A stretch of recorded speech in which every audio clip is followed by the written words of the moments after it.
might cost you over 500,000 coins. Now, if you missed my previous video, what we did was something very similar for the offensive line, and that video seemed to go over pretty well. People seemed to like the content, and a lot of people were saying that they saved quite a bit of money by selling off some of their more expensive offensive linemen because, honestly guys, if you find good cards in this game that are cheap, there's no reason to keep a 100,000 coin card. Now, unlike the offensive line, there's a lot of different ways that you can go about building a defensive line in Madden 25 Ultimate Team. So when I'm comparing some of these cards that you're going to see here, the stats aren't necessarily going to directly match up with one another because one player might be a power move player, whereas another player might be a finesse move player, and it doesn't exactly translate between the two. But what's important to remember is that every player has something that they're good at. And that's the thing that we need to make sure that we focus in on. So without further ado then, let's take a look at the first pairing that we have here. And what we're going to do is start off at left defensive end. And we're going to be comparing the 98 overall Cameron Wake to the 89 overall left outside linebacker Justin Houston. Now, those of you who are new to Madden might be unaware that you can actually take outside linebackers and place them at defensive end, and vice versa. So that's what we're going to do here with this first grouping. We're going to compare the Justin Houston to the Cameron Wake as a left end. So the major things that we're going to be talking about today are 5 categories: power move, finesse move, block shed, strength, and speed. Now, again, some of these cards don't exactly match up because they're, different skill sets for different players. But what we can see here at first glance is that Justin Houston is more of a power move player, while Cameron Wake is more of a finesse move player. However, I think it's very important to take a look at the fact that the Justin Houston card is actually significantly better at finesse move than the Cameron Wake is at power move. So where they're weak, the Houston is actually quite a bit better. And where they're strong, they're pretty much the same, 96 and 97.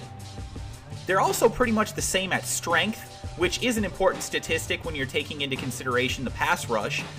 But the Cameron Wake card is actually 9 speed faster than the Justin Houston card, so when he does break through the offensive line, he's able to get to the quarterback a little bit faster, and that is something to consider. However, the major difference between these two cards that I noticed at first glance was the fact that the Justin Houston card has 91 block shed, while the Cameron Wake actually only has 76 block shed. For a 98 overall left end, that is pathetic. 76 for a block shed is just terrible. And the Justin Houston card with 91, that's a pretty darn good statistic. That makes him an overall very good pass rusher. 80 speed is a little slow, but it's not terrible.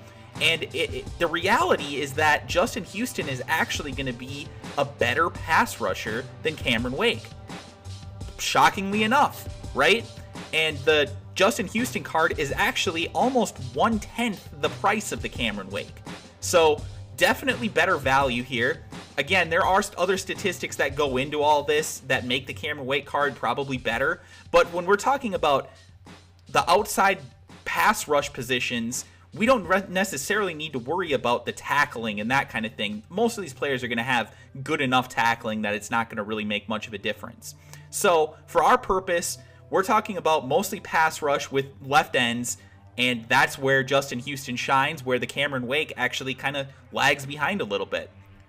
Now, I know there are some of you who are really worried about your defensive chemistries, and when you take a player out of position like that Justin Houston left outside linebacker card and you put him at left end, your chemistry will actually drop because they don't play the position that they're supposed to.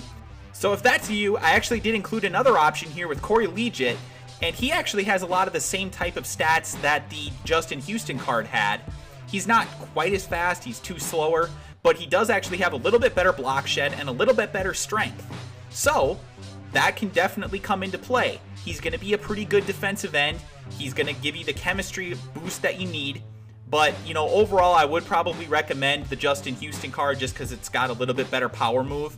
But, either way, both of these cards are going to be pretty darn good for defensive ends and significantly better value, again, than the Cameron Wake, because the Corey Legit card is only 3,000 coins. So let's move on now to the defensive tackle positions. Now, the first thing that you're going to notice here with our defensive tackle positions is that we kind of knocked off a couple of the stats. And the reason for that is because there really aren't many defensive tackles that make use of finesse move, and the same thing kind of goes for speed.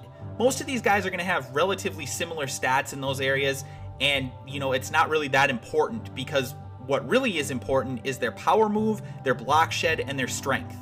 So in this slide, we're taking a look at the 92 overall fantasy Marcell Dareus, and we're going to be comparing it to the elite Dontari Poe Football Outsiders midseason award winning card.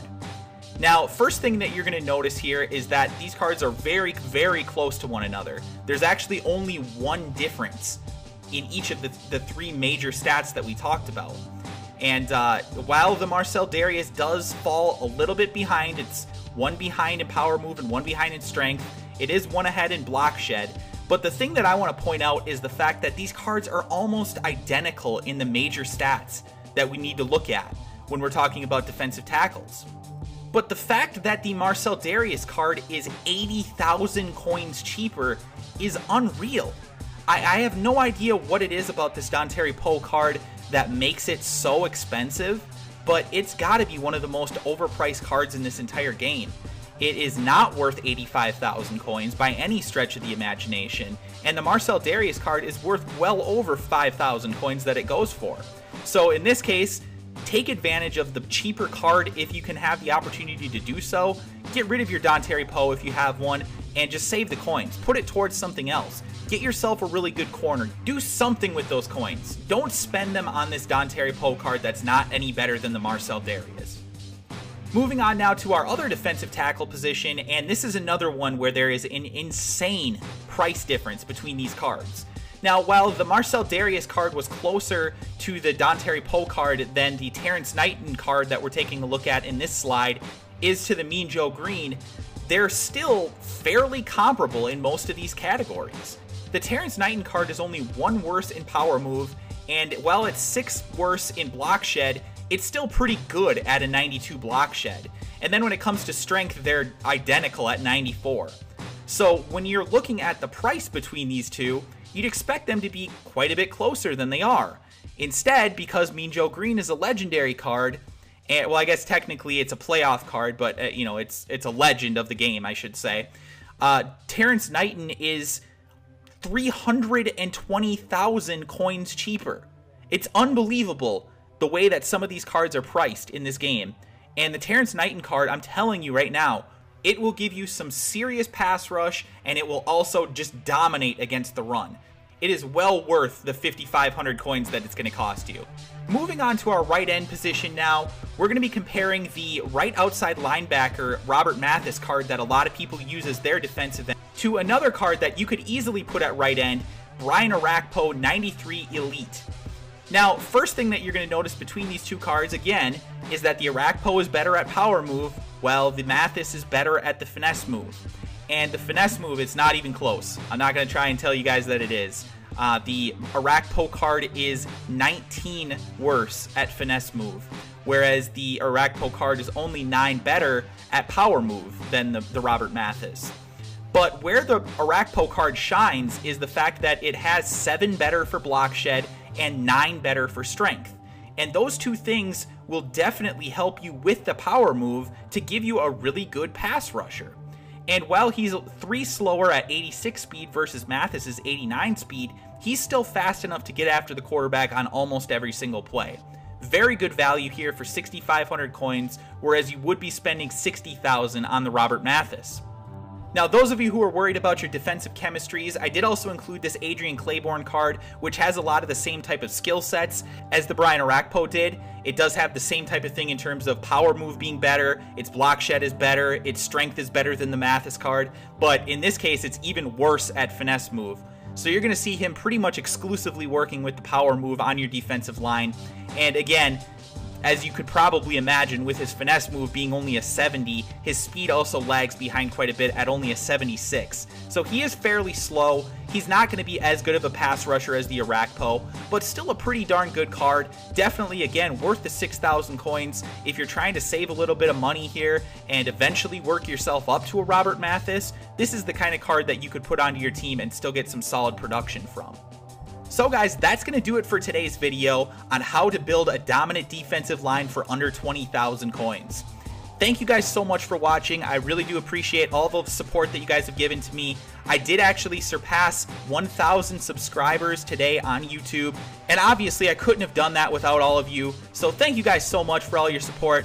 Shout out to XRyan915 for all the love that he's given to me. Chase Plays Madden, London RTR, iJoshify, you know, all you guys that have given me shout outs in videos. I really do appreciate it. Everybody who likes my videos, everybody who comments on them, thank you guys so much. We're going to keep putting together some Madden Ultimate Team content for you guys. I hope you continue to enjoy it.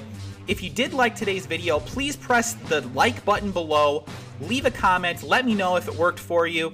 Let me know if there's other cards that I might have missed out on that might even be better than the ones that I put in this video.